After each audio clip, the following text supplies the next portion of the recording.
presents Hills and Valley Pharmacy and the Spice Isle Imaging Center.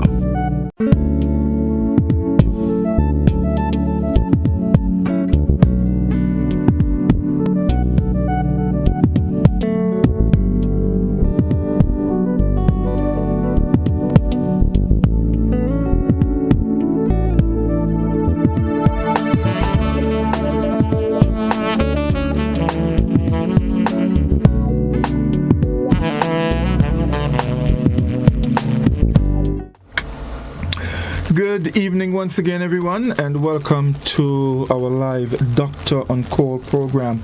Well, it's really good to be back with a live one. Of course, we had a 3-week break, I think it was. Yes. Of course, the CPL, and it's still on. I think next Tuesday we won't be having a program because it will be, the final Tuesday when there's a game. The CPL will be completed next week, and so we will be back to our regular programming. All right, so it's good to be back, and of course I'm looking forward to hearing from you a little later on in the program. Now, about 3 weeks ago we started a program on disorders. We looked at mental disorders. Dr. Augustine Panchoo was with us, and it was a wonderful program. A lot of great information came out, and we did promise to continue and to go on to look at personality disorders, because believe it or not, folks, these conditions are present and they are diagnosable. All right, so don't think you see somebody and they only gain on. Don't be surprised. There just might be an underlying condition somewhere wrong, some sort of disorder. But these are conditions that need to be diagnosed, and of course, help is available. So tonight we're looking at personality disorders, and of course it's a pleasure to welcome my good buddy, Dr. Augustine Panchoo. Doc, good evening and welcome back. Thank you, Godfrey. Thank you for having me again on this beautiful program. Yeah, it is really good to be back. I was out for a couple weeks and came back to some newness and in life. Yes, we are going to be talking about personality disorders this evening. This is a very broad topic, and we have talked about anxiety, we've talked about depression, and so today we're going to talk about personality disorder. In my introduction, I need to let you know, and our listeners know, that personality disorders identifiable, very easy to identify, but because it is more about you. It is about you and how you relate to people and society. Mm-hmm. Then very often people do not seek help, and they do not seek help because they're thinking, that's who I am. Okay, you hear people say, I am not going to change for anybody, I'm going to speak my mind, I am going to say it as it is, and if you don't like it. So when you start hearing people using those terminologies, start thinking maybe something is wrong with their personality, and they have identified that this is wrong. So that's why they're owning it, but they're owning it in a defensive way, because they won't seek help for it. So they're saying, this is who I am. Well, yes, personality disorders are really who you are as a person. So it comes out in your behavior, in your mood, in your response to people. That's how it comes out. So that's a very good introduction tonight when we talk about personality disorders. Yes, indeed. And folks, with all that Dr. Panchoo has said, remember, it is a disorder, which means that all is not well. There is something in there that requires such an individual to probably seek some sort of help to so that they can become a better person in terms of how they relate and all of that. So this is what we're getting into, and we're looking forward to hearing from you. Dr. Panchoo, let's as a good MC friend of mine used to say, let's start where we begin. Yeah. Personality disorder, and you briefly mentioned a little bit of it, but let's go into some more detail. And we know that the Diagnostic and Statistical Manual of Mental Disorders, that's the Bible, the psychiatric that's Bible. The Bible for psychiatry and psychology. Yeah, right. And according to that, let's talk a little bit about it. So let's spend a 2 minutes on personality disorder. Are there different types? Are they classified in any particular way? And then we would move on from there. All right. Okay. So let's establish that a personality disorder is a serious mental health condition, and it affects your mood, your pattern of thinking, the way you relate to others, and consequently, it affects your behavior. And a couple weeks ago, when we introduced mental illness, we said that when those conditions exist, for it to become a disorder, it has to affect three major areas of your life. It has to affect your education if you're in school. It has to affect your social life, that is your life in the community. It has to affect your work or your career. And if it affects any of those, then you can say you're having a mental health condition. Okay? Any one of those, not all three. Any one of those. Okay. Any one of those. If it prolongs, let's say you are consistently late for work or absent from work, and you can give 101 reason, tell yourself something is going on. Or if it affects your family and your family life, you're spending all of your money on an activity or outside secretly from your family and depriving your family of finances or attention or love or care, then you have to start asking yourself, something is going wrong. Okay? So you ask the question, what kinds of personality disorders are there? Are they classified in stages? Yes. So let me say this. According to the DSM, which is the Diagnostic and Statistical Manual, for which becomes the Bible for psychologists, therapists, and psychiatrists, the medical doctors have what is called the PDF, the physician desk reference. So that's the little Bible.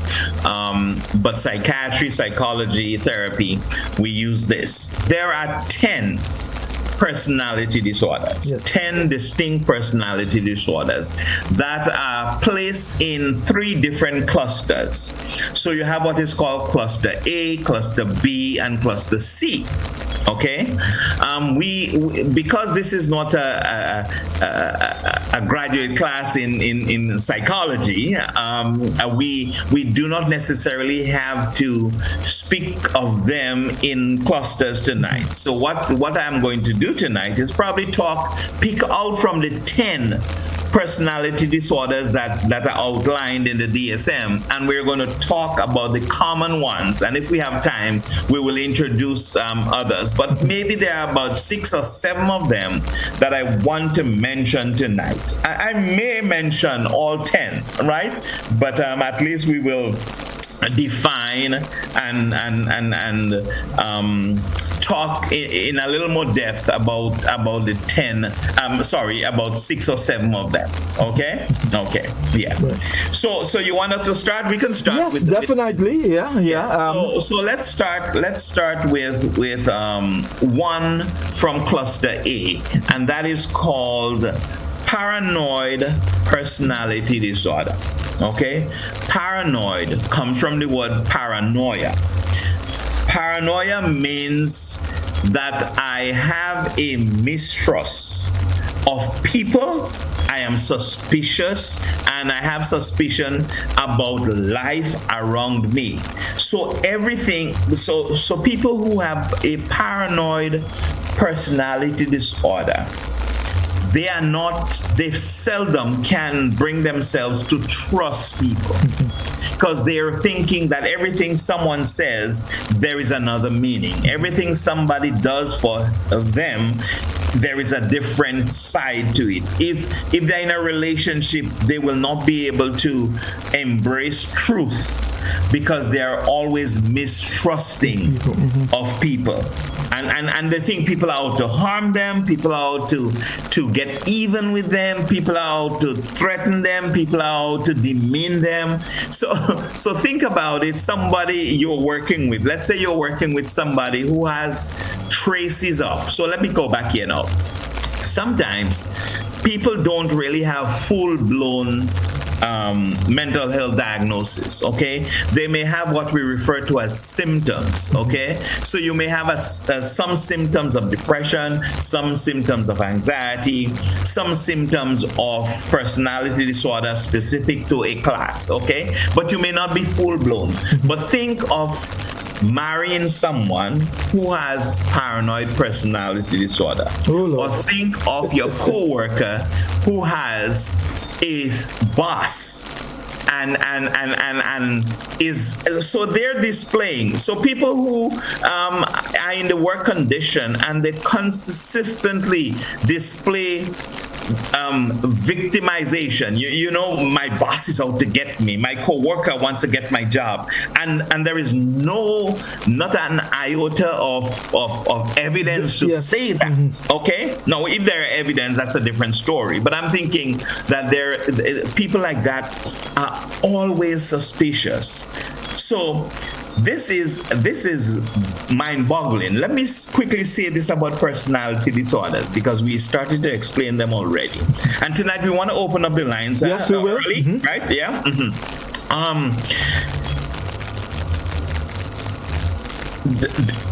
As against depression or anxiety, when you are diagnosed with a personality disorder, there is literally no cure.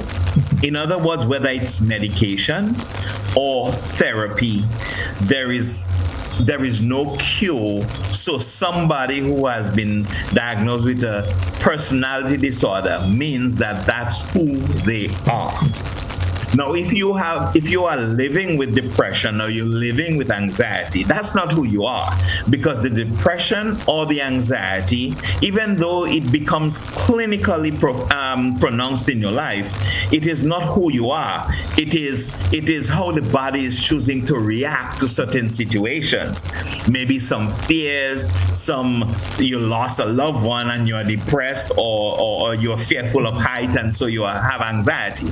Personality disorders, on the other hand, when you are diagnosed with one, there is no cure, there is no fixing.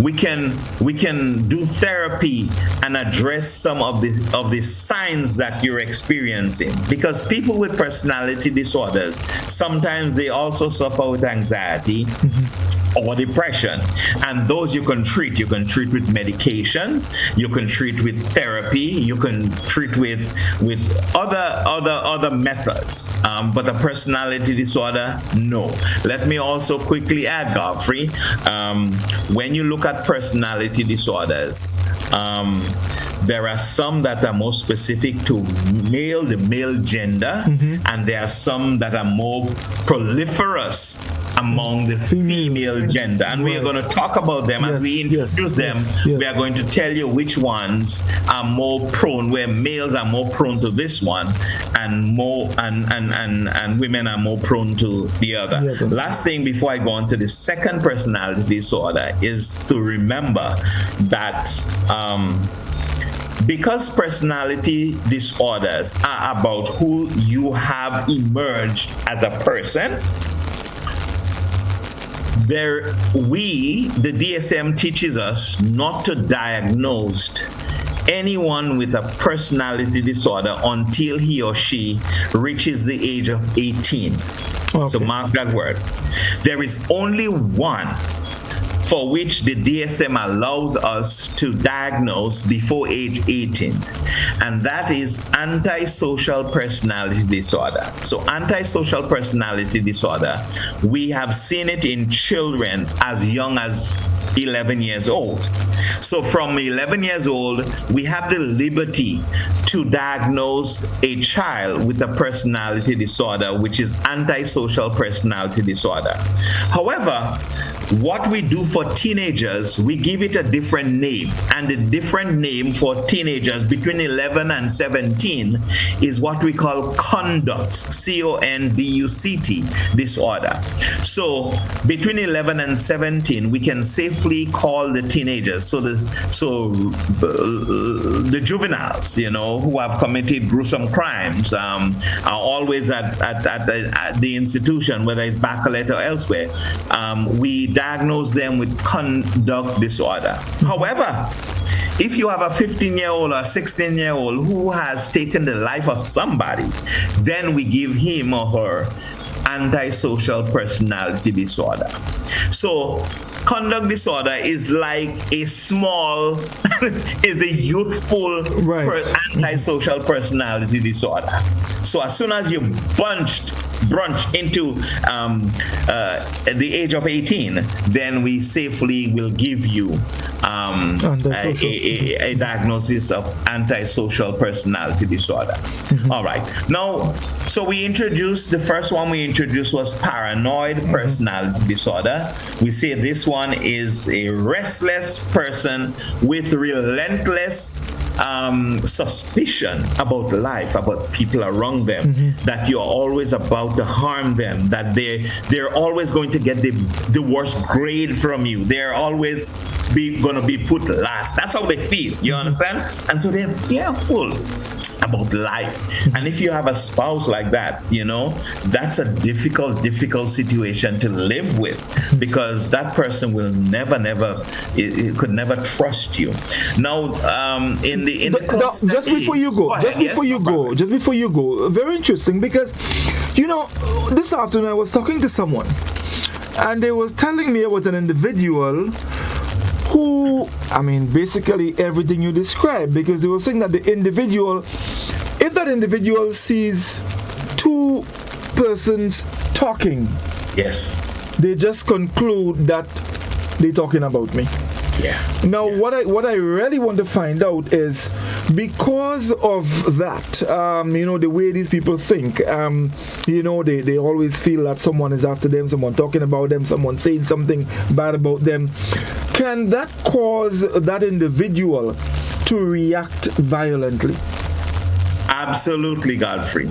Absolutely. That's why people with personality disorder. So one of these days we'll talk about there are two major mental health conditions that are not personality disorders. They're not so much anxiety or depression, but they're called bipolar and schizophrenia. So these are in a class by themselves. So maybe a third session we'll talk about those especially, and those are the people that we say about being crazy or mad, right? But paranoid personality disorder does carry some traits of schizophrenia in them, because remember, I haven't talked about it yet, but schizophrenia, people suffering or living with schizophrenia have two major conditions. They are paranoid and they are deluded, or they have what is called delusion. So they have hallucinations, delusions, and paranoia, those three. But paranoid personality person who lives with paranoid personality disorder has just the paranoia in them. So you see, so sometimes schizophrenia and paranoid personality disorder, they have some overlapping. And so when you ask about, do these people have a propensity or the capability to hurt people, the answer is yes. Okay, because they can hurt you, they can plan and connive to hurt you because they think that you are out to get them. So if you're a supervisor, Godfrey, one of these days you become the manager of GBN and you have an employee like that, you have to be very cautious how you treat them. Well, of course, you have to be cautious how you treat everybody, but so much so, if you have an understanding of paranoid personality disorder, then you have to be extra careful how you speak when you are around them, lest they think that you're out to get them, because they have a relentless appetite for suspicion and fear. But Doc, but here is something. So you are around someone like that, and you talk, and they feel that you are against them. Let's look at the other side. You're around them, you don't say anything. Might they think that you ain't like them? Because you ain't talking to them, or you ain't saying anything, you're trying to... Yeah, absolutely. So if God forbid you travel or you go out and you bring in some candy and there are 10 people and you brought 9 and that is the person that didn't get a candy, you are going to be number 1 on the hated list. But then if you give them a candy, they might think you want to spoil them in the candy. And there you go again. So you could, very often you are either you are not in a win-win situation with them. You probably will lose, because you're right. What if you want to bring back one candy? Let's say you brought back one candy and you give it to that person, and you're not giving anybody else a candy. Boy, I tell you, it's either you have obia in there or something that you're out to do them, because that's how they live their life, and that's a scary life to live. It is, because you wake up every morning and you are fearful and suspicious about the neighbor. I've worked with clients, Godfrey. They come to my office and the sprinkler system in the roof, they think the government is spying on them. My computer light blinks and they think that I am recording them somewhere, and that they need to shift their seat. They come in and they won't sit with their back to the door because they think that somebody is going to get them from behind. So you have to place them. So when you know your clients, you are able to be in a better position to handle their fears and their suspicion. Okay, wonderful. Doc, let's take a quick commercial break. We're going to come right back after this. Okay, I love where this is going. Stay with us, folks. We'll be back in just a moment.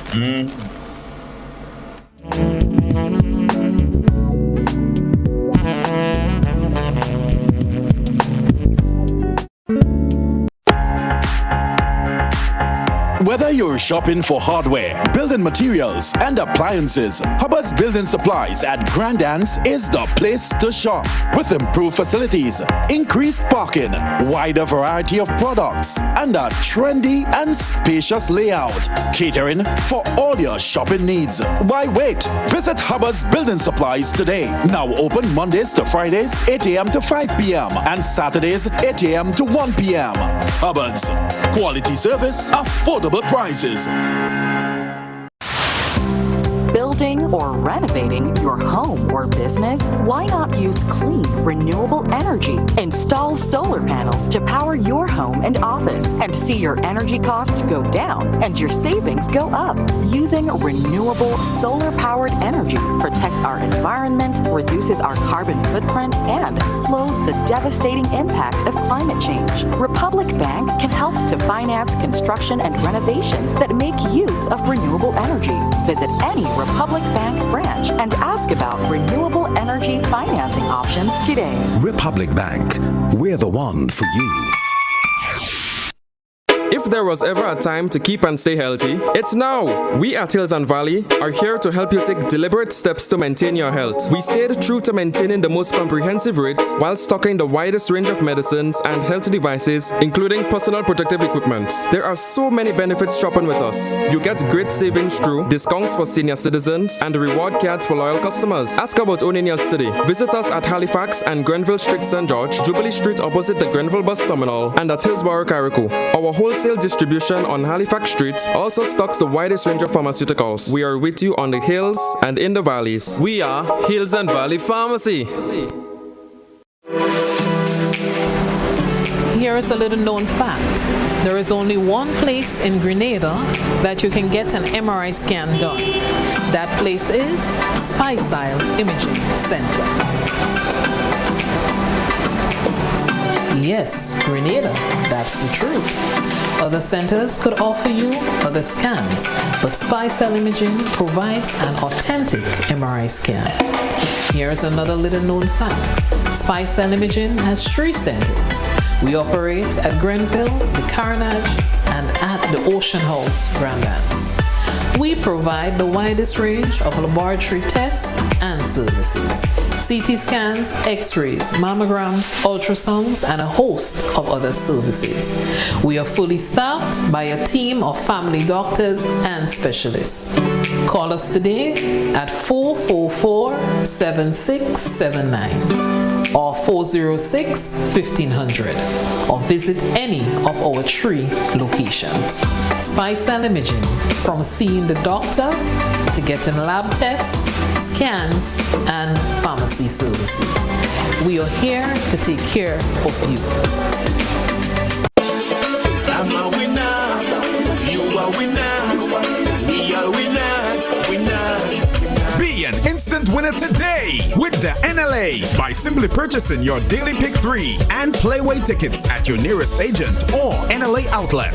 As a proud sponsor of the CPL cricket coverage, the NLA continues to support the development of sports, culture, and nation building in Grenada, Carriacou, and Petit Martinique. The NLA, making your dreams a reality.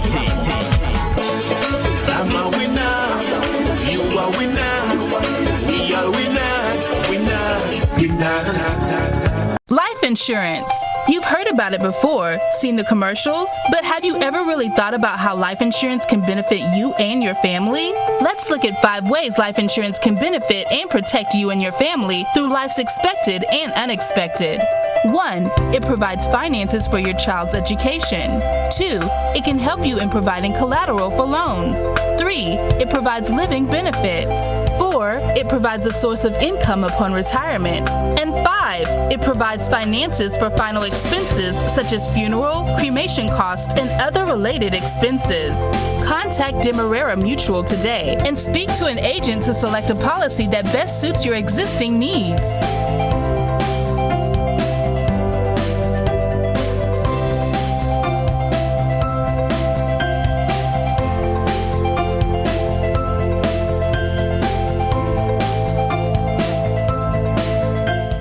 Do you know you can lower your electricity bill by creating an energy-efficient home? When planning to build or remodel, plan for your energy needs and utilize building techniques and products that promote energy efficiency. Incorporate renewable energy and maximize the use of natural lighting, heating, and ventilation sources. You should also buy 230-volt equipment as these run more efficiently and can help lower your electricity usage. As an individual consumer, I cannot impact global fuel prices. However, I can ease the burden of rising fuel rates by creating an energy-efficient home. What can you do? Grenlec, energizing our Grenada. Spare your pocket, spare the earth, always at Grenlec.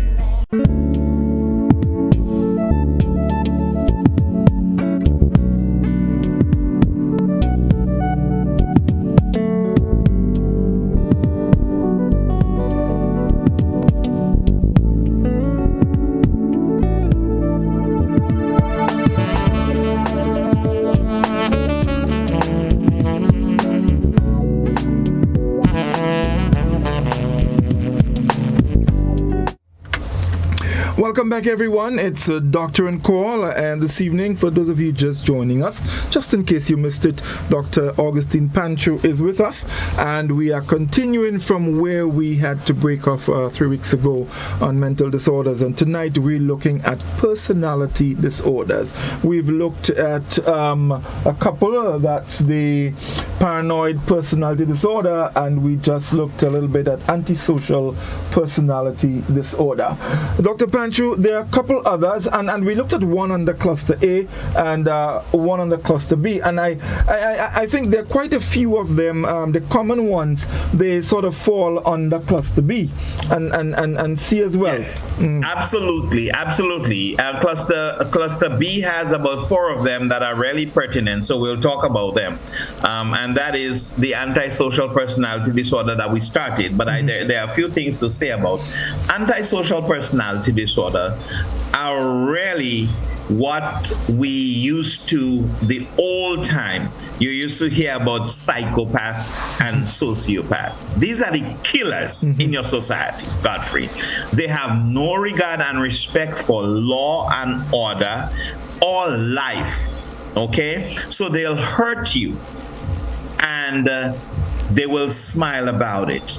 They will hurt you and they have no remorse. They will steal from you blind, okay? And they have no remorse. They will justify why they stole your money. So, in the history of Grenada, we have had some people who have fraudulently removed monies from their employers, large sums, and they have no contrition. These are the people that you refer to as antisocial personality people.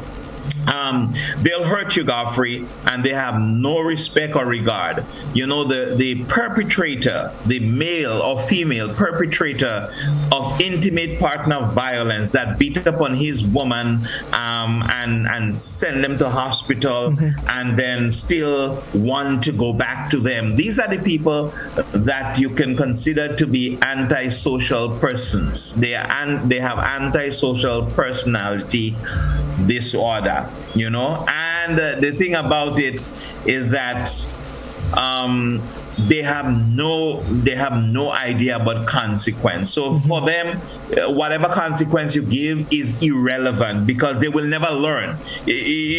So most of these people, and that's the funny piece. Dr. Panchoo, the Christian who say the Holy Spirit live you. Yes, Godfrey. He used to be Adventist. But absolutely, yes. Because consequence and funny thing is that, watch this, Godfrey. That's why I am never a supporter. Well, I shouldn't say I'm a never supporter. I'm a seldom supporter of taking one's life. Okay? And this is for the reason because we used to think, or the legal system used to make us think that if you kill somebody, if you take their life, if you hang them in the days of Grenada hanging, that you will deter people from committing the similar offense. Godfrey, research does not support that idea for the simple reason is that someone with antisocial personality disorder will kill if he or she has antisocial personality disorder. That's who they are and you can't change them. You could jail them for a number of years, but when they come out, if they want to, if the voices are telling them to, if they feel the need to, they will, because this is who they are. Yeah, I mean, but you're right. But also, just to sort of go back a little bit about the hanging, one thing you'd be assured of, you won't have a repeat offender. That and there you go. Absolutely. So I will fight on the Human Rights Council to save their life and to give them hard labor, and you will fight to execute them because or to save another life. To save no. I will be fighting to save another life.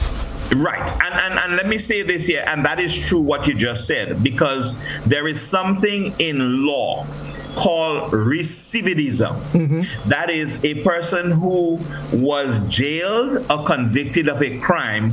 When they are in there, they have the ability to show a little contrition. And so you take them on their word and you let them off for good behavior. And when they get out, they repeat the same offense. So when you say that you are fighting, you might be fighting to save another life, you are absolutely right. Because chances are they'll come out and they'll do the same again. Yes. So we have antisocial personality disorder, given at as young as age 11, really, but we reserve it for people 18 and above. If you're under 18 from 11, we will give you what is called conduct disorder. All right. So we talk about paranoid personality, antisocial personality. We are going to talk about borderline personality disorder. And this is a tricky one because, you know, when I studied that, and of course I teach that also, this condition is one that is marked by a lot of emotional dysregulation. In other words, the person with a borderline personality disorder, they do not know how to regulate their emotions. And let me give you a good example of what that is, Godfrey. They love you to death. When they're loving, they love. But when they're hating, Godfrey, they hate. And there is a fine line between love and hate. You could do a 99.99% of things for them. The moment you make a mistake with the 0.001%, you have become the enemy. There is, for someone suffering from borderline personality disorder, there is no gray area. You either love or hate. You either good or bad. You either nice or wicked. That's how they classify you. And so it's a very interesting disorder. And the research shows that there are few males with borderline personality disorder. Most people who suffer with BPD are females. It is like a female disorder. Okay? And some of the signs of a person suffering with BPD, borderline personality disorder, would be self-mutilation.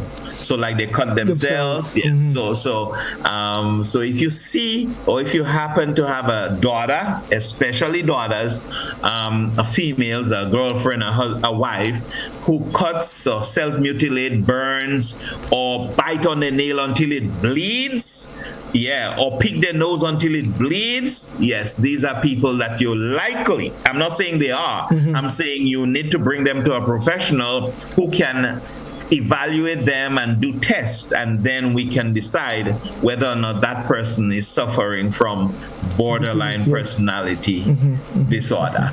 And that person has severe mood swings, Godfrey. So you leave them in the morning, or you wake up in the morning and they kiss you, oh happy honey, I love you, and then by the time you make it to breakfast table, it's like you are a good for nothing, and because they have severe mood swings, very impulsive behaviors. You will see them.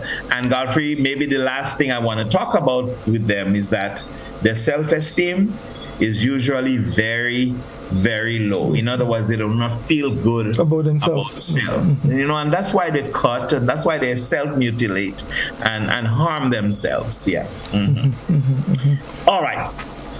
Another one that is probably a more female gender sensitive disorder is what we refer to as histrionic personality disorder. All right, so Godfrey, let me spend a little time. Yes, definitely. Get a call tonight of someone who wants to talk a little about histrionic personality disorder. So HPD, as I said, is more prevalent among the females. This is a disorder where the symptoms of the disorder is more of a histrionic person means that person likes a lot of drama. So that's a drama queen. Okay? Yes. That is the drama queen.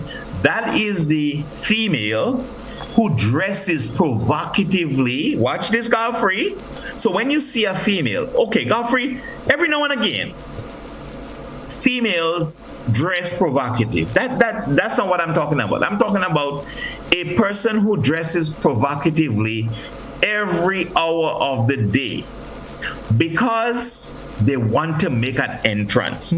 Not, maybe voluptuous, whatever shape they have. They want to make an entrance because it's about them. It's about people seeing them. The histrionic person is somebody who wants to make a history. So you want to be remembered, but you want to be remembered for flashy things, okay? For being in the limelight. So you go to a party and you're going to laugh the loudest because you want to get, you want the attention. You want the attention.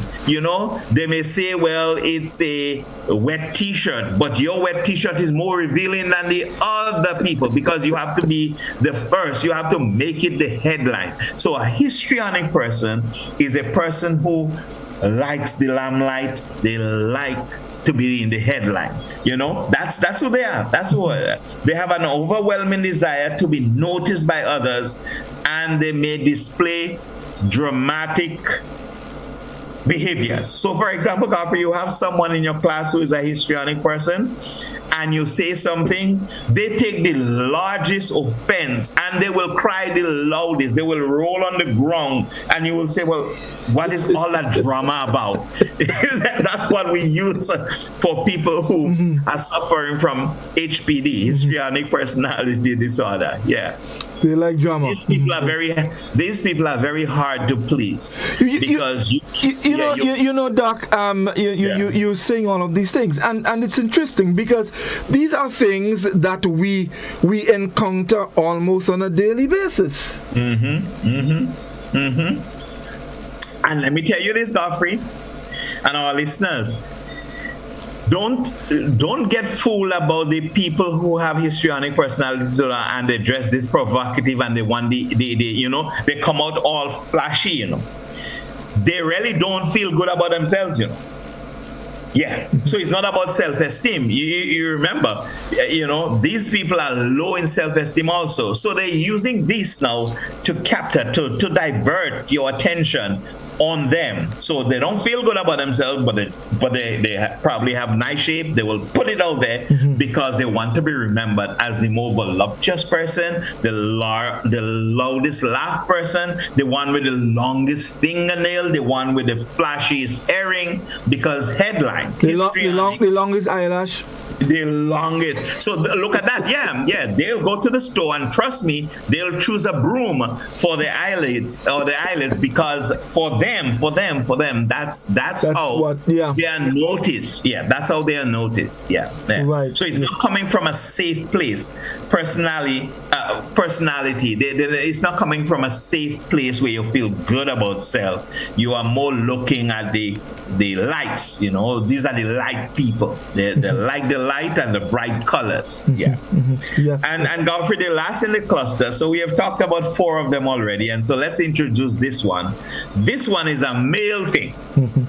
Okay, so let me also say, antisocial personality disorder, 95% of them are males. Yep. Yeah. The kind of behaviors, behaviors that have been described clearly. Right. And it's evident in the prisons. Everywhere you go in prison, whether it's in the North America, Canada, England, Grenada, the rest of the Caribbean, 95% of the population, more than that, are males. These are the people who hurt as against females. Borderline personality, histrionic personality, antisocial. These are more female gender sensitive personality disorders. So we come to another male, narcissistic. Yes. Godfrey. Well, a narcissist is a person who thinks he is number one. Always put you down. The point is, Godfrey, it's okay to think well of ourselves. Yes. Okay? We think we're educated. We think we are knowledgeable. We think we have skills. We think we are handsome. We think we're tall. You know that it's okay to feel these ways about ourselves, because that's what self-esteem is.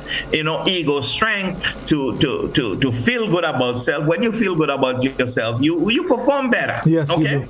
Generally, that's how life goes. But the narcissist wants to feel good about himself, not because he feels good about himself, but he wants to compare himself with others. So the narcissist will say, my car is better than your car. Even if both of you have Toyota Camry. You understand? Yes. So when he goes, he will look for an extra gadget to put on his car, to make his car better than your car. Okay, we may have the same D-Max, but then he's going to go and write something on his D-Max. I was laughing because I saw a D-Max, well, we drive one, so I saw one and it says above the rest, and I'm thinking, no, it's not above the rest. I don't think yours is above anybody else's own. It's a D-Max and it's sold by Hubbards. That's what I do know. Yes. Yeah, and the price is the same. Well, it varies based upon models and the little extras that it come with, whether it has alloy wheels or it has racks, it comes with. Yeah. So you pay for that. But other than that, it's a D-Max. No, yours is not better than mine, okay? Or somebody else's own. But a narcissist wants to make you think of him. And very often you see it in leadership. And let me say this here. A good leader is almost always a narcissist. I'm going to say this, Godfrey, right? You see, there are prime ministers and prime ministers. Yeah. There has never been a great prime minister who is not a narcissist. Because that comes with the territory. Yes, it comes with the territory, So you have had good prime ministers, all kinds of stuff. But a great one, Winston Churchill, these men, great leaders in their time. They may have been, corrupt, whatever it is, whatever word we want to use for them. But right. So let's not circumnavigate now. But narcissistic personality disorder. It is the disorder that is encumbered by a consistent need to feel superior to other people. So you're not feeling superior because you have good self-esteem. You're feeling superior because I need to compete with Godfrey. So if we're on radio, Godfrey, you better believe I think I speak better than. Yes, right. Right. It's not yet. So it's not that I am good at radio. No, I am good at radio because I'm better than Godfrey. I am better than Janelle. I am better. That's how it is. Yeah. So it goes way beyond self-confidence. Actually, people with that have low self-esteem, Narcissistic people have low self-esteem. They really don't think, they're just fighting a fight. So they go to the party and they have to outdress everybody. Not because they want to look good, but because they want to look better than somebody else. Yes, that's it. They just want to look better than. They must always feel superior. Godfrey, God forbid that your daughter gets married to a narcissist, because he will always put her down in the relationship. There is never a time when they will be considered equal. He will talk down to her. He will, define her by her limits and always think that he is better than. He could add more. He could do a better job. He comes and the food is always not to his standard because he could cook better than. Not that he could cook. I could cook better than you. I could dress better than you. I could sing better than you. I could write better than you. I could cut grass better than you. I could drive better than you. That's it. Yes, very difficult people to have in your organization, in your home, or anywhere else in society, because that's who they are. Yeah. Right.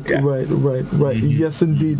That basically covers Cluster B. But before we go on, Doc, I want you to just clarify something. We speak of cluster A, B, and C.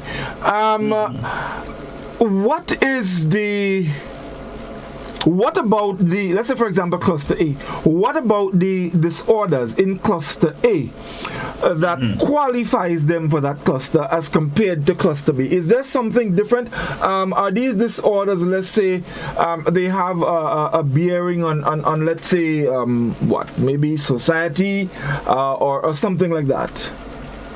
No, I think the cluster A is based upon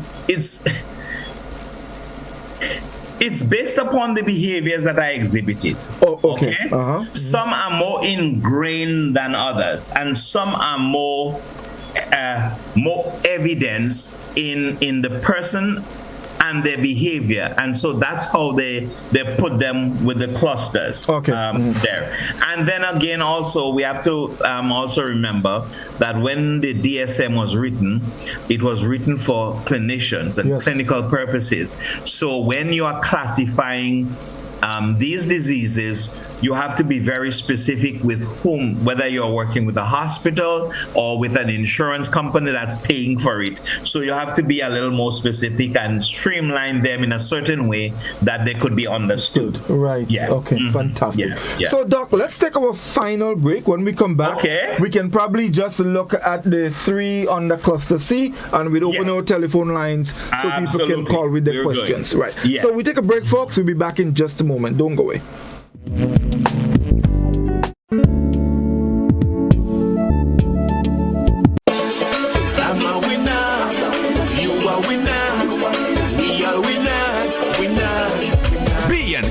Winner today with the NLA by simply purchasing your Daily Pick 3 and Playway tickets at your nearest agent or NLA outlet.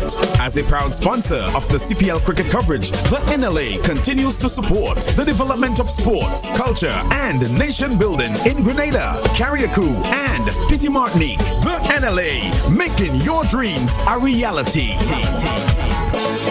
I'm a winner, you are winner, we are winners, winners, winners. Hubbard's is adapting to the times to enhance your shopping convenience with its new online store. You can now shop for appliances, hardware, houseware, builder's material, and still enjoy free delivery island-wide.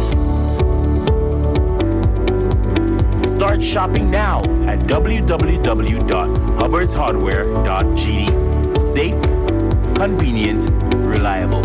Hubbard's. Quality service, affordable prices. Anyhow you like it, a Crix Mix does it for you. Crix, anyhow you like it, a Crix Mix makes it good. Everything does good up, cheese does good up, ham does good up, peanut butter and lamb does good up, saltfish, tuna, guava good up. Crix in your hand, everything tastes good. No, tastes good day. Anyhow you like it, a Crix Mix does it for you. Crix, anyhow you like it, a Crix Mix makes it good. Crix, the vital supplies. It's better together, tastes amazing. This crazy combo make you want to get it. Cookie made the chocolate, can't live without it. 100% goodness, me want Devon chocolate digestive. Rich chocolate with cookie crunchness. Cookie beats chocolate in Devon Chocolate Digestive. Better because it's both. Building or renovating your home or business? Why not use clean, renewable energy? Install solar panels to power your home and office and see your energy costs go down and your savings go up. Using renewable solar-powered energy protects our environment, reduces our carbon footprint, and slows the devastating impact of climate change. Republic Bank can help to finance construction and renovations that make use of renewable energy. Visit any Republic Bank branch and ask about renewable energy financing options today. Republic Bank, we're the one for you. Kenny's Trucking and Equipment Services Limited. Now introducing Portland King Cement, Grenada's toughest and most high-quality cement, engineered with you in mind. Whether it's residential or industrial construction, Portland King Cement has been tested to achieve profound results that you can trust. The choice is clear. Choose Portland King, tougher than the rest.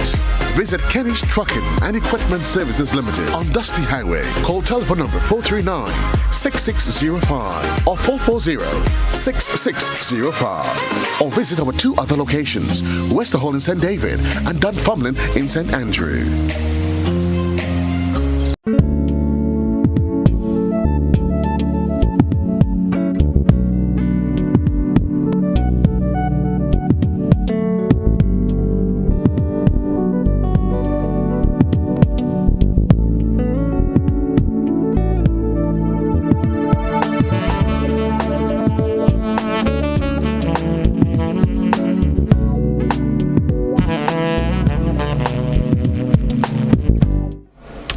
Welcome back, everyone. It's Dr. and Cole. We're discussing personality disorders.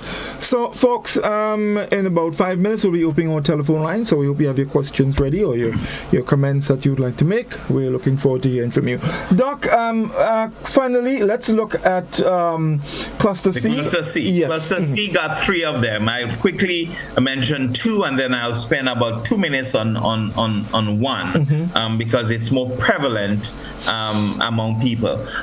We have avoidant personality disorder, and that is a personality disorder that where people suffering from avoidant personality disorder, they have a chronic sense of unworthiness, and so they avoid people. They avoid social situations. They stay locked up in the room. We have one guy from Tivoli that is like that, and you and I could talk about it. It's not on radio.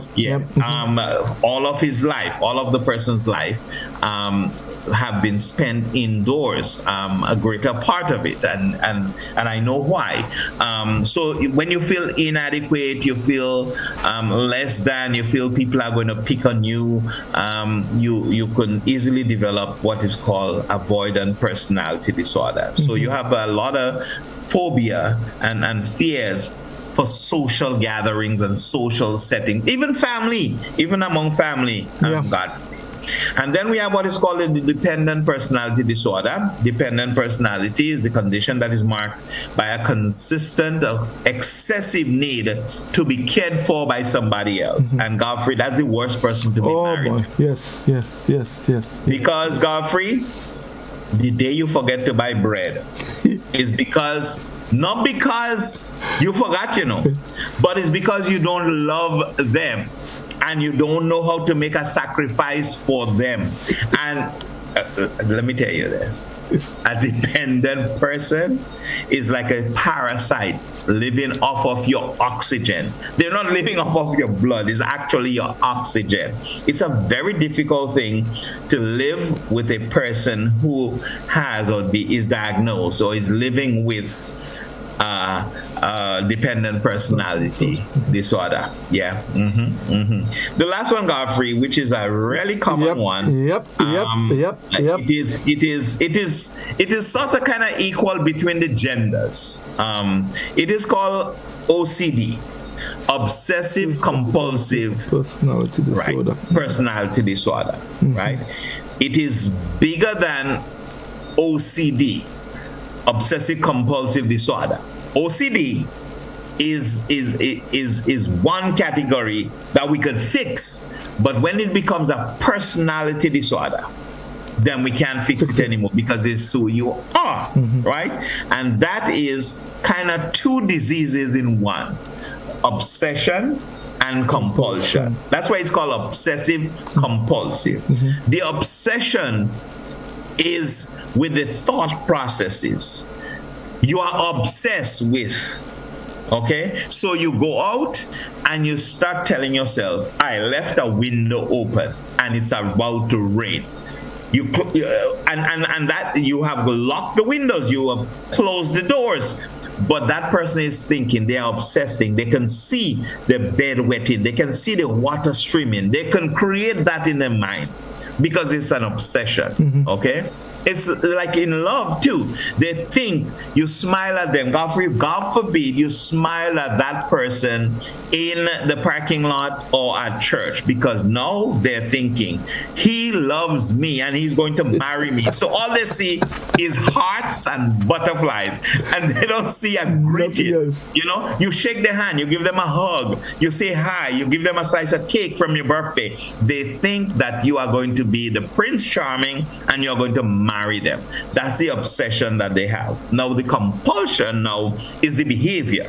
So they have the obsession and comes the compulsion. So you are out with the person, your wife, or whoever. That's not your wife, Godfrey, because your wife knows me, and she knows that I don't think that she is obsessive compulsive. But so you're out with that person who has the obsession, and the compulsion says, Godfrey, it doesn't matter where you are, you know. If you are in St. George, you got to drive back to Tivoli, you know, because that's the compulsion. You must, because. All right. So a great TV show to look at if you want to understand OCD, obsessive compulsive personality disorder, is the show Monk that used to be aired on USA TV. It's on YouTube anyway now. You could watch it, but a classic example of someone suffering. So the obsession, like he would walk and he has to touch every pole when he's walking, and if there is a broken tile or a broken, he will skip over it. He wouldn't shake hands, okay? Because obsessive compulsive people, they have no flexibility, Godfrey. No, you can't change the schedule. One way. Yes, it's only one way, because they become obsessed with order. And lastly, an obsessive compulsive person is someone who may be driving you crazy because there is nothing in the house that can be left out of order. So your shoes better be in the closet. Your dirty clothes need to be in the laundry. No, nothing could be in the house out of order, because they will not sleep and rest or let you sleep or rest until it is in order.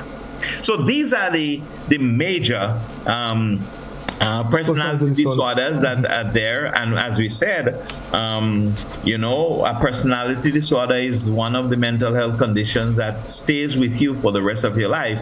It is grounded in your person, in your personality. And there are many tests that we can do. So let's open up the lines. Yes, in fact, we already, the phone is already going. Yes, so because we will talk about, how to diagnose it, how to treat it, definitely, et cetera, et cetera. So we go to a telephone.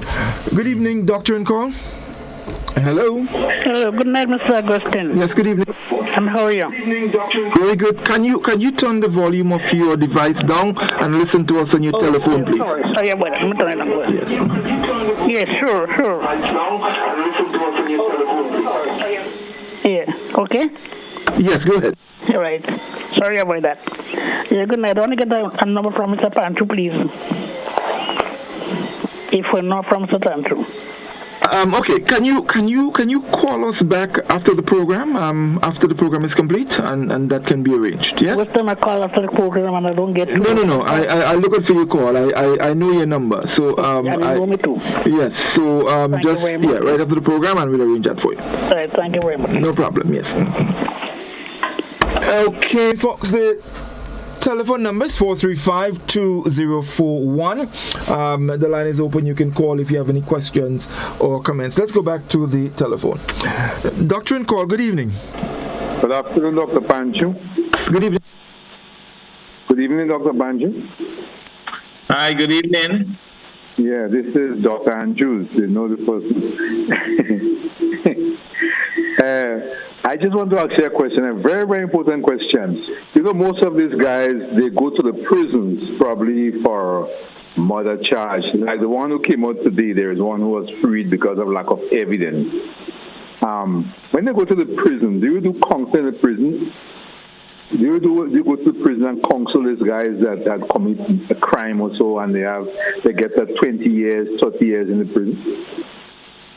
The next question is that, what do you think as a psychologist or sociologist, what do you think runs through their mind when they've been released, especially early, because of technicality problems. What do you think runs through their mind when they come out in society? Because I have a few friends that came out from prison, and I sometimes I cannot cope with them because I do not like this thing of, I mean, my position is not right to say tit for tat, but I don't wonder how they feel because I just can't be together with them. I cannot talk to them or socialize. I might say hi or hello.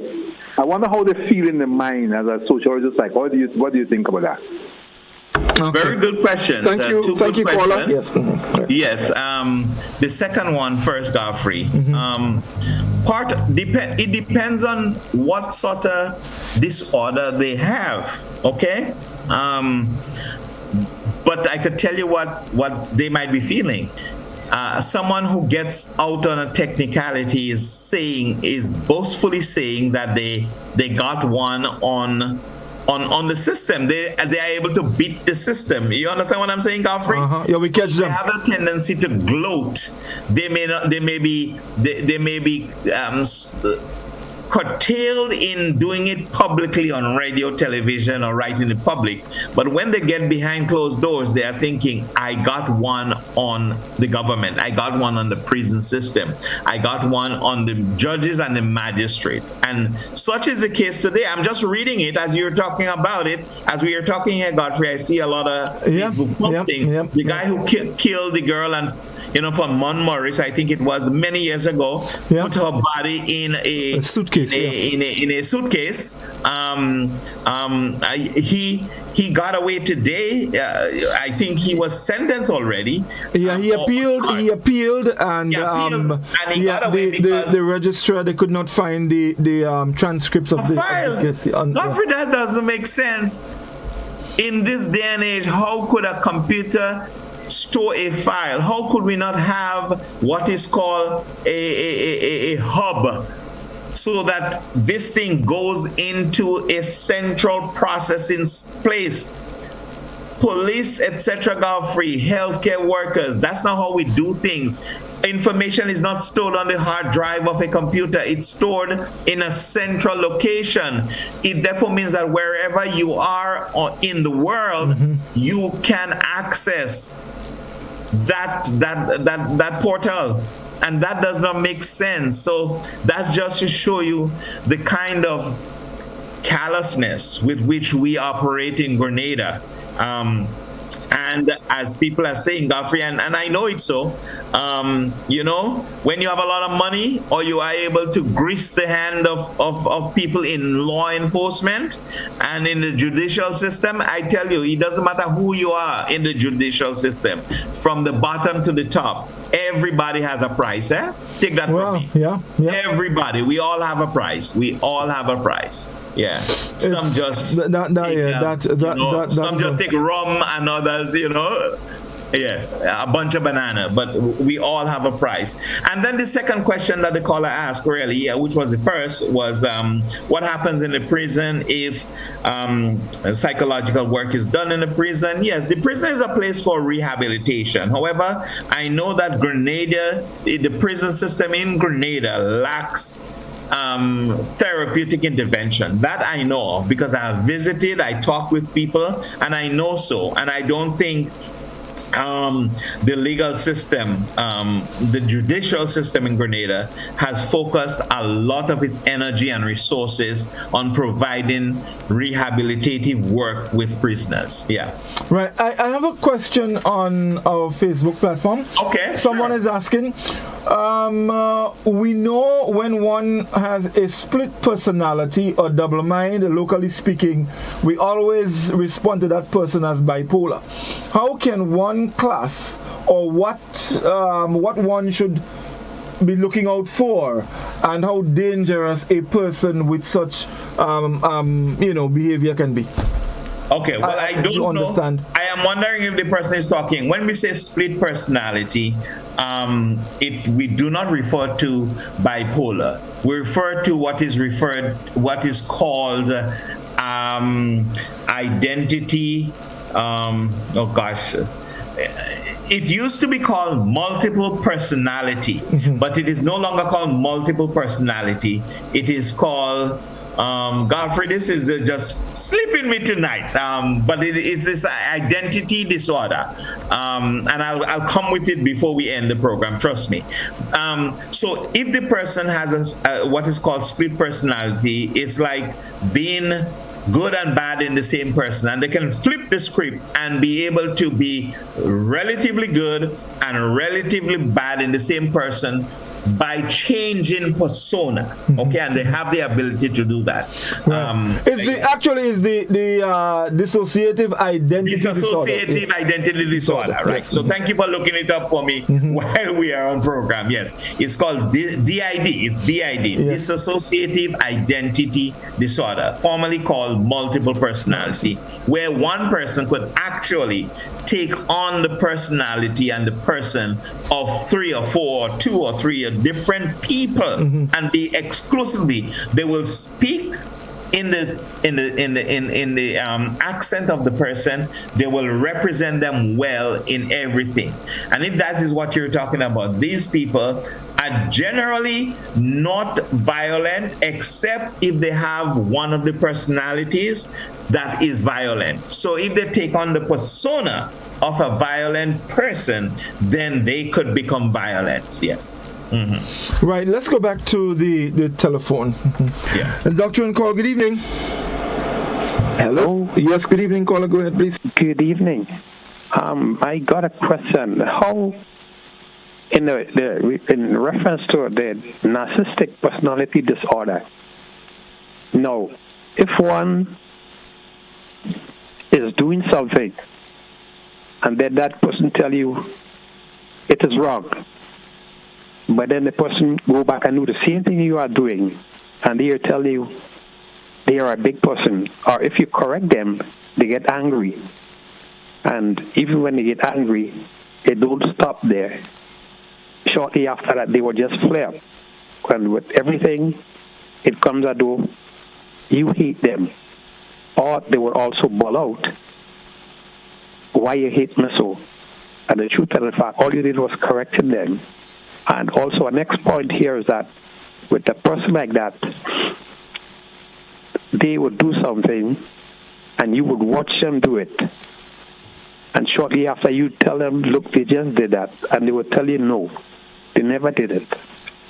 How or what sort of position can you find in reference to that person with yourself? Thank you. Okay, well, thank you for your question. That second question there, Godfrey, is usually found in people who are either delusional or paranoid, okay? So a delusional person will tell you, no, I didn't say it. And they may really believe that they didn't say it unless you have proof that they did say it. So they could be very delusional. Delusions are the creating in the mind of things that are real to them, but it's not real in the sense of being real. Okay. So they'll tell you that they see things and they hear things, but you can't argue with them, right? And so if they may tell you, no, I didn't do it, no, I didn't say it, but they actually did, because they do not live in a realm of reality, okay? So they could be paranoid, they could be delusional. There is a syndrome called imposter syndrome too, where they could put on the persona and personality of different people, but not necessarily a dissociative identity crisis that they're having. You understand? Right. The person who asked about the bipolar earlier on, they're asking, would DID lead up to bipolar, or if not, just explain. No, bipolar is a separate anxiety. Okay, so bipolar is a person who suffers from depression and mania. It's one person, but a certain time of the month, they are depressed, can't move, they are sad and crying, and they are in their room. Okay, Godfrey? They want to isolate. And then a couple days later, in the same month, they are out there. They're living life. They're having sex. They're spending money. A person under mania. So bipolar means two. Okay, two. Yes. They have two poles. They have a depressive pole, which is like a negative pole, and a manic pole, which is like a hot pole in the one person. So at certain times of the month or the year, they are depressed, and then they have episodic moments of being in mania. And when they are in the manic stage, they do not want to sleep. They are out there partying. If they have credit cards, they will max their credit card. They're out there drinking and partying. That's when they're in mania.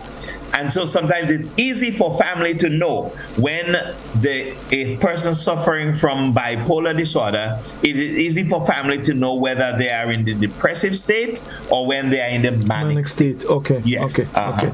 Yeah. Wonderful. But usually people suffering from bipolar are not violent, Godfrey. They are not violent at all. Okay. Yes. Okay. Yeah. Right. They're just wild. In the manic stage, they are wild. They give you hot sex. They give you a lot of boobs because they dress provocatively. They want to be in the limelight. And then they switch a couple of days later to this depressive state where they do not feel to take showers. They don't. Okay. Yes. Yeah. That's bipolar. Yeah. Let's get back to the telephone. Okay. Dr. Incor, good evening. Hello. Yes, good evening, caller. Go ahead, please. Good evening, Dr. Panchoo. Hello, and hi. Good. Do you subscribe to the fact that all the things that you just that you've been talking about, right? That do you agree that all of us is okay? These things are part and parcel of us. I mean, to some extent. I mean, at some point in time, do you really agree? Okay, thank you, caller. Godfrey, help me to interpret that. What he's asking, whether or not you think that all the disorders that we've described, whether or not we all as individuals exhibit or it's part of us at some point in time. Yes, Godfrey, there is a possibility that many people suffer with some symptoms of different personality disorders. Okay, remember, Godfrey, that there are people in our lives. They rule the countries. They are in government. They are medical doctors, but they think that they see the flaw and they see the challenges in the behaviors, in the moods, but they conclude, this is me. Okay? That's how God made me. You would hear people say that. And so they don't seek treatment. And so it is possible for there are people out there who will have symptoms, but they're not full-blown personality disorders. So they may have a couple symptoms here, a couple symptoms there, because when you look at what caused personality disorders, Godfrey, you go back to things like childhood trauma. You go back to genetics, the things that we inherit from our parents. You go back to changes in the brain patterns. You go back to abuses, not just childhood trauma, but you go back to things like verbal abuse and other physical abuse. And then there is the cultural practices that people practice from infancy, so that people and children grow up to be a certain way, Godfrey. So yes, there is a possibility that many of us have symptoms of personality disorders or other mental health disorders. We're living with it and we're doing okay. But if we get treatment, we will be probably more productive. We'll probably be a little better for it. Yes. Right. Someone also asked about, and I'm going back now to cluster A, the first one we mentioned, paranoid personality disorder, and they're asking about the relationship, or is there any correlation between that and marijuana use? Oh, very good question. There is a research there. Well, not is there are research out there that seek to show that there is a relationship between the early use of marijuana, especially non-medicinal marijuana, the marijuana that we smoke in Grenada, that is filled with the THC. Okay, so in the United States and elsewhere in the world that have legalized marijuana, they have what is called medicinal marijuana. So these are a special strain of marijuana that is grown without the THC. The THC is the addictive piece that has the carcinogen, etc., etc., etc. Now, when people smoke at an early age the marijuana with the THC, it has the ability to destroy certain developing brain cells. Now, we talk about brain plasticity and the ability of the brain to regenerate later on in life. However, sometimes the chronic use of marijuana in the teenage years especially, and that if you ask any public health presenter, they'll tell you that before age 23 is the worst time to use or become addicted to marijuana, okay? Especially the non-medicinal marijuana, because that is where the danger lies, in the THC with developing brain. Now, as you get older, there is less damage, but there is still some, but the ability or the propensity to get damage is more age 23 and under. Personality disorder, can they result from the use of marijuana? Well, maybe they can. I don't know. I can't say with very specificity tonight that there is a research there that I can point you to that says this is so or this is not so. But there is a possibility, because when you look at how childhood and developmental mismanagement can affect you later on in life, the use of marijuana is one of them. Yeah. Okay, wonderful. Let's go back to the telephone. Dr. Nicole, good evening. Good evening, Godfrey. Yes, good evening to you, your facilitator. I just tuned in and I realized it's Dr. Panchoo speaking, right? Okay, yes. Now I read psychology at the BSc level maybe about 6 or 7 years ago. And what I realized, psychology is calling disorders, mental disorders, or personality disorders. A lot of these things came under the area of psychology called abnormal psychology. Well, what I recognized during my reading and the descriptions and based on how the lecturer said, I recognize that a lot of these things are diabolic, they are demonic. People are possessed with different spirits.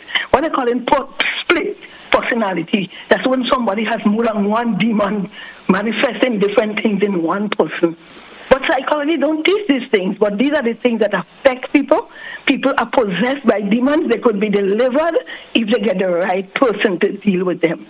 And sometimes when they get that deliverance, they have no other problems. They're normal. So we can only look at what psychology teaches. They don't teach Bible. And what the Bible tells us about these things, but you don't hear these things in medicine or in psychology. Thank you. Okay, the telephone number 435-2041. Someone on Facebook was just saying, Godfrey, you stole my next question. That was a question on, but actually that wasn't my question. It was someone who sent that question on the WhatsApp platform. Let's go back to the telephone. Dr. Nicole, good evening. Hello? Yes, good evening. Yeah, can you please turn the volume of your device down and listen on your telephone, please? Yes. Okay, go ahead. Yes, good afternoon to you, two wonderful gentlemen. Can I have the doctor's number, please? Thank you. Absolutely. Yeah. Dr. Panchoo, go ahead. Yeah. Yes, my number is 406-3601. Say that again. Yeah, 406-3601. Thank you very much. You're welcome. Yeah. Thank you, caller. Thank you very much indeed. All right, the telephone number 435-2041. Let's see if there are any. Okay, so there. Right, someone is asking, Godfrey, is attention deficiency a mental health or a personality disorder? Dr. Panchoo? Okay. Attention deficit disorder, which we refer to as ADD. Okay?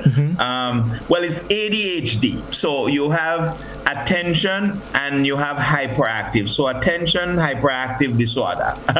Usually, Godfrey, we diagnosed it in children. So it's a mental health disorder. It's not a personality disorder. But we diagnose it more in children in the developmental age. And Godfrey, that's a good one, you know. Yes. We could talk about childhood disorders, mental health childhood disorders, and talk show how there are some developmental disorders that are also breathing grounds for psychological disorders later on in life. And ADHD is one of them. Attention and deficit and hyperactive means that the child can be diagnosed with kind of two disorders in one, Godfrey. One is attention. That is, they do not have the attention span. So they can't, these are the children, Godfrey, that cannot sit still for 5 minutes. And if you're a teacher and you have a child with attention deficit, he cannot attend to you. He can't pay attention. And Godfrey, I know that I have attention deficit disorder. I am actually ADHD. I have self-diagnosed myself. That's one of my mental health disorders. I can't concentrate for very long periods. Now, as I've matured and grown and I know about it, I will force myself to pay attention to a sermon or pay attention to a lecture for an hour, okay? Because I know I have an attention problem. The hyperactive, I didn't have so much, but you could have attention disorder as well as the impulse to be hyperactive. Godfrey, that means you can't sit still. So think of a child in the class. Go back now in the time when we were in school. I'm older than you, so I was ahead of you anyway. But think of how difficult it was for some of us to pay attention and to sit still. It is as though there was something wired in us. We had to get up off our seat. We had to talk. We had to. So attention deficit is diagnosed in children mostly, but there is adult attention disorder also. And we usually give some meds, which is kind of like cocaine meds, you know, Godfrey. Yeah. The Ritalin and stuff that are given to treat attention deficit is really to hype you up, you know? It's to counterattack your ability to become hyper and to pay attention. And it works for many, many people. But it's not a personality disorder. It's a mental health disorder / developmental disorder, mostly in children, but it can transfer into adulthood also. Yeah. Right. So my question now to you, Doc. We looked at the three clusters, A, B, and C. What are the chances, and if possible, how serious it can be for someone, let's say, to be exhibiting symptoms of, let's say, paranoid personality disorder and antisocial personality disorder? I'm thinking here, someone exhibiting symptoms of different, and we know some of them, there could be overlaps with different ones. Yes, there is absolute overlap. What about the possibility of someone actually exhibiting two diagnosed personality disorder? Right. So usually, because the likelihood of you having two personality disorders that are extreme is very unlikely. Okay. We usually diagnose you with the more predominant one, sorry. Okay? So if you have avoidant personality disorder and you have antisocial personality disorder, one of them is usually stronger than the other, right? And so it is likely that we will give you the diagnosis of the one that you have more or stronger symptoms of, right? So let's say paranoid and antisocial. Well, antisocial does have some overlapping of paranoia, because if you have the ability to take the life of somebody and have no regrets and think God sent you to do it, if you steal all your parents, for example, your mom's retirement money, and you spend it on wine and women and fun, and you have no regrets, then you have to be living with some form of cognitive dissonance. Maybe you are hearing a voice, or maybe you are paranoid about something. So that's a really great question. Yes, you can have two, or you can have, but you usually have a more predominant one with symptoms from the other one. Yes. Okay, lovely. Let's see. Well, we lost that caller. Let's talk quickly about the we in passing we did mention symptoms and some of the things you would see in terms of people's behavior.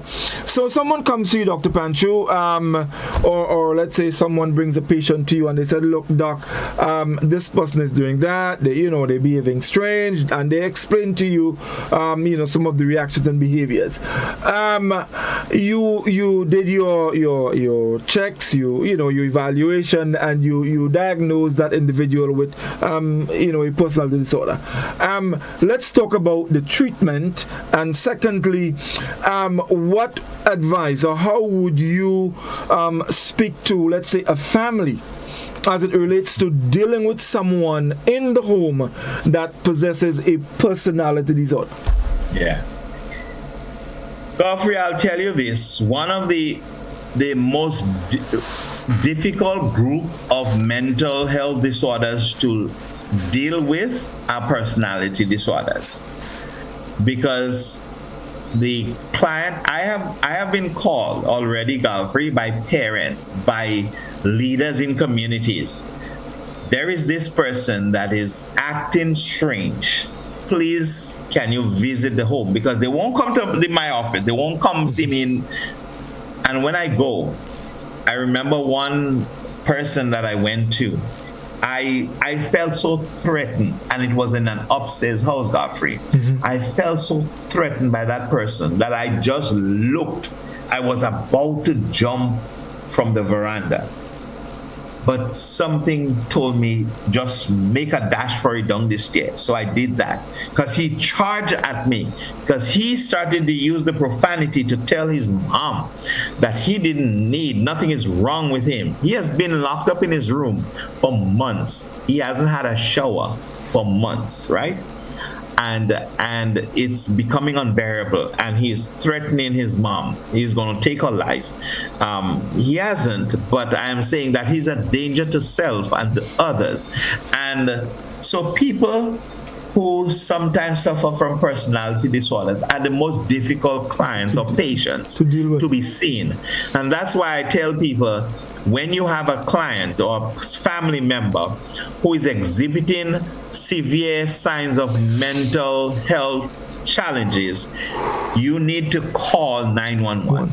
You need to call the police, because they have the equipment and they have the manpower to help you get them either to the emergency room at the general hospital or to Mungay, where they can be evaluated and stabilized. Because unless that happens, you are in danger. You don't know what voices they're hearing. You do not know what cognitive restructuring is taking place in the mind and how violent they can be. Now, some of these personality disorders are just like narcissistic personality disorder, avoidant personality. This is histrionic. They will not hurt anybody. They will not hurt anybody because it's about them and their own self. They are self-absorbed. But there are some of them that there is a likelihood that if they hear voices or they see something, that they can hurt you. So seeking help is really, really important because people need to know where to find help and to find it quickly. Yeah, because I have many calls. I have had many calls of people, and then they'll say, "Sorry, doc, don't come because he's not going to see you. She's not going to see you," or they ran away because they think that they do not need help. That's who they are, and they're okay, and they're good. And that's what makes it very difficult. Very difficult. So you may ask, well, so how do people like myself and psychiatrists, how do they come up to evaluate people with a personality disorder? So we look at the past history. The very first thing we start doing is to ask questions about their family, their past history. We look at the current relationships.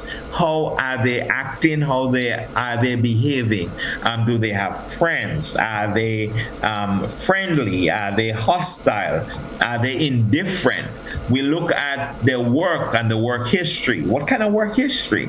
Have they been consistently late? Have they been suspended? Have they been expelled from school? You understand? So these are the things that we look. We look for the educational history, the school history. We look at the work history. Yeah. We look at the family history, we look at the relationship, and we look at everything about their past, and then we give them what is called a reality testing. And usually, universally, we use what is called a mental status examination, where we try to get people to be in the now, to recognize the now and what is happening in the now. And usually if someone is not oriented, that's the word we use in psychology, to say they are oriented to time, to day, to date, to purpose, and other stuff that they are aware of. If they are not, then we start thinking something is not going right.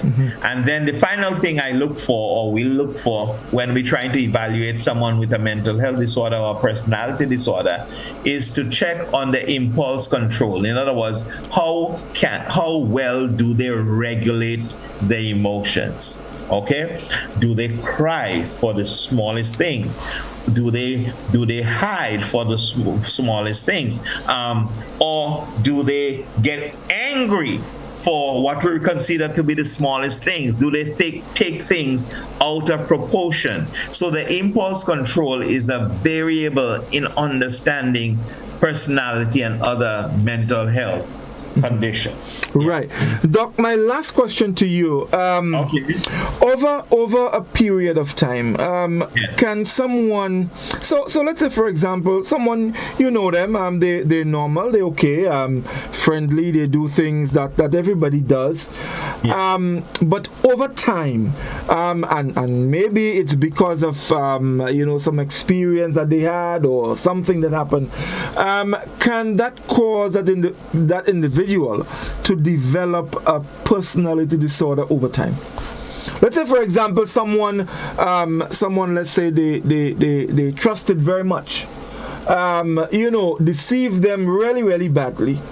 And we know one of the disorders has a lot to do with mistrust, and they don't trust anybody. And can a bad experience cause someone to develop that kind of disorder over time?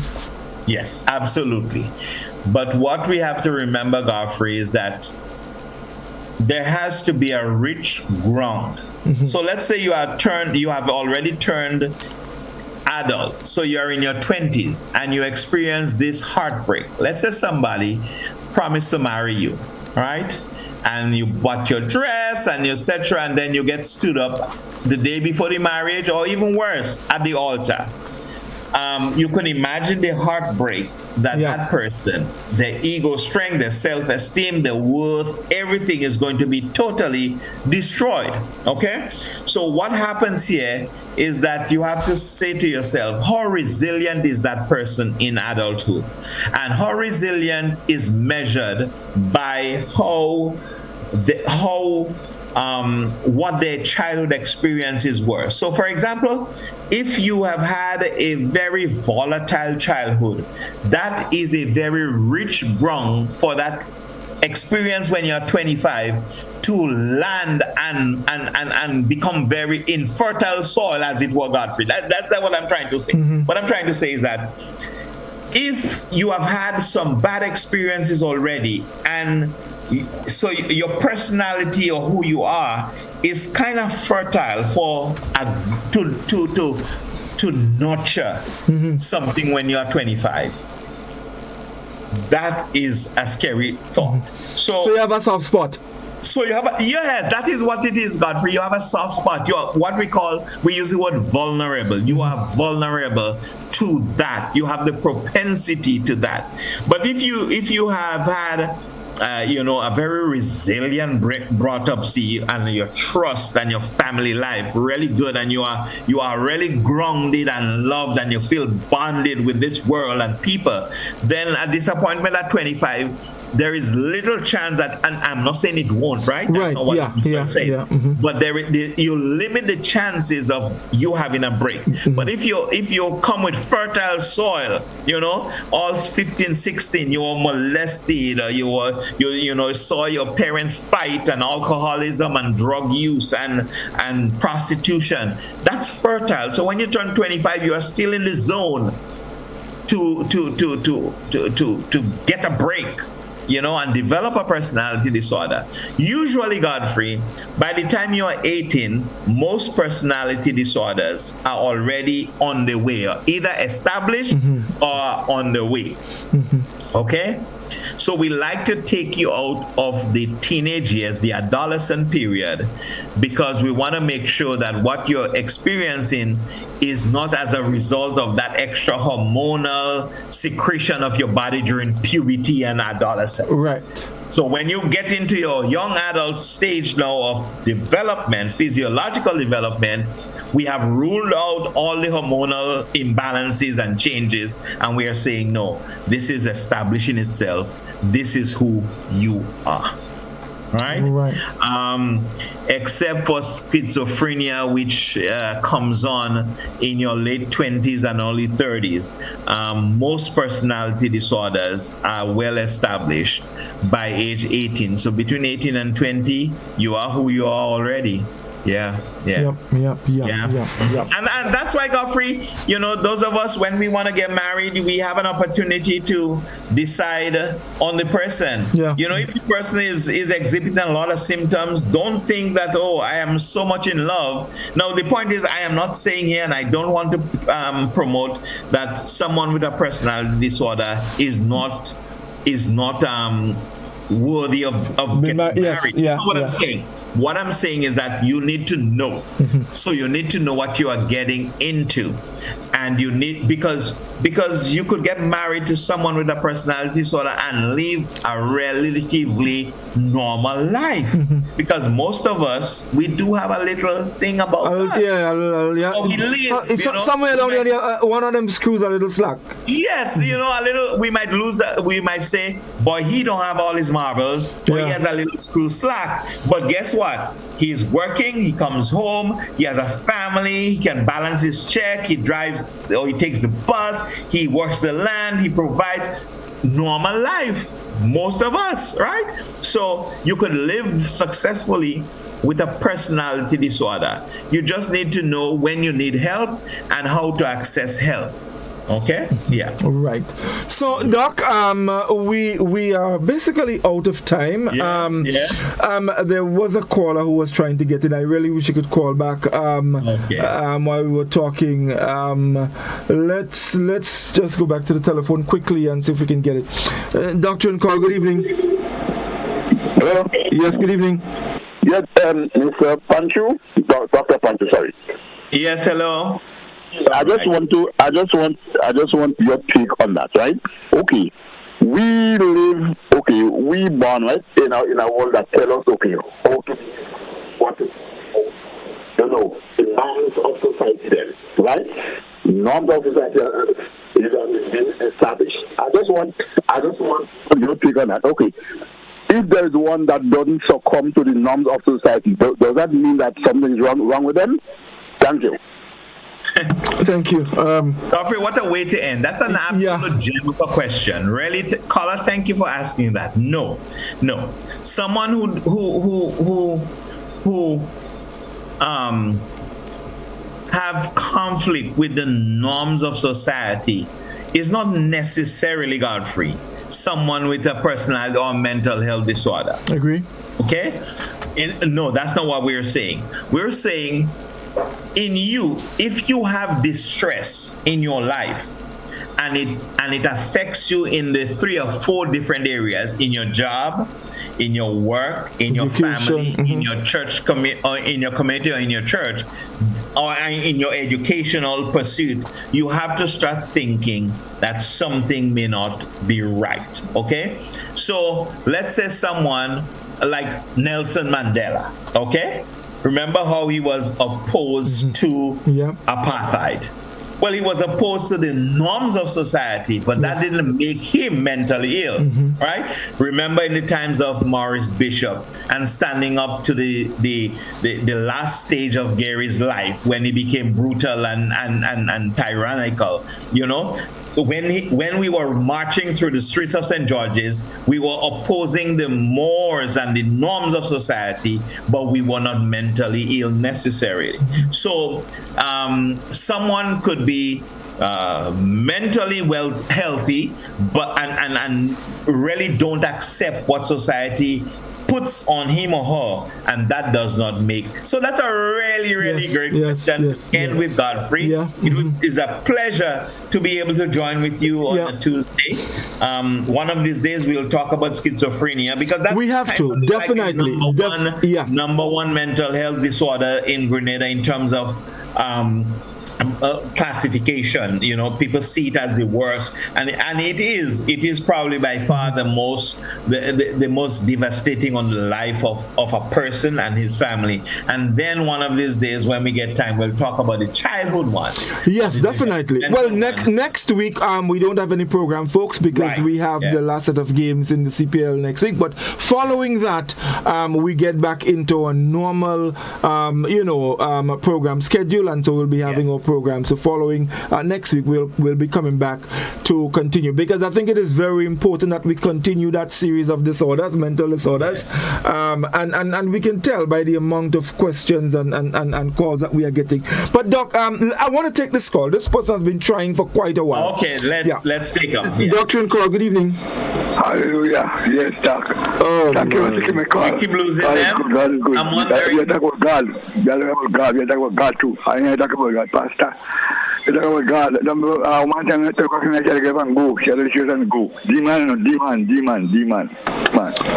Thank you, caller. Thank you very much indeed. Doc, I thank you so very much, for, spending time and discussing these very, very, very important issues. It is so important that, we get the information, because we just might be around someone that might be exhibiting symptoms, and with information, you would be in a better position to probably assist that individual. Yeah. So, I really thank you, and I thank all of our listeners, our Facebook friends, on WhatsApp platform. We thank you all very, very much, and we look forward to being with you again. Doc, anything in closing you would like to say to the people?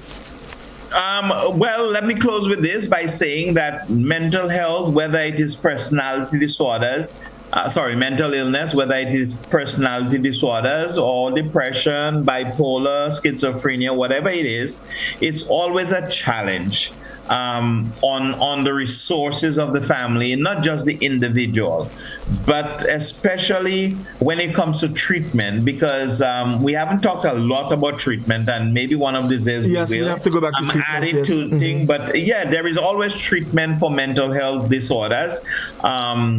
Generally, medication, if it is a chemical imbalance that is caused, but if the mental illness is caused by a chemical imbalance, we go for medication, and then we go for psychotherapy, and there are different forms of psychotherapy that may fit different disorders, and so if there is anyone out there who is suffering, I just want them or him or her to remember and to realize that there is help out there.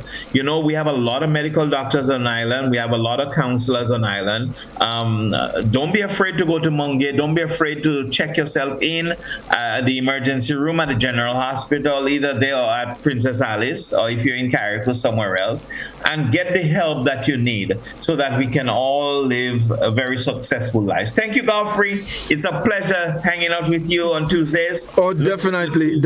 And I'm looking forward to the Wednesdays when things get back to normal. I mean, there is so much to talk about and discuss. Yes. Yes. So thanks again, folks.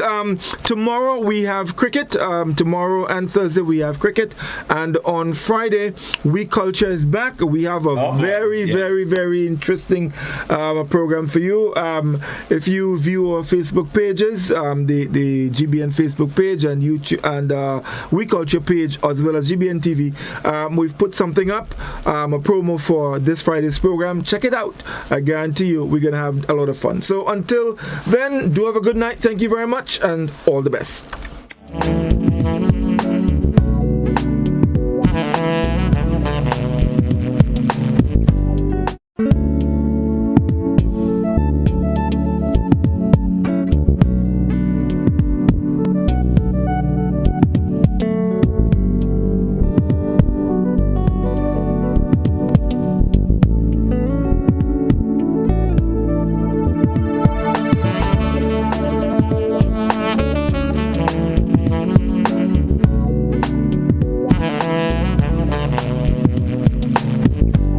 The Doctor on Call was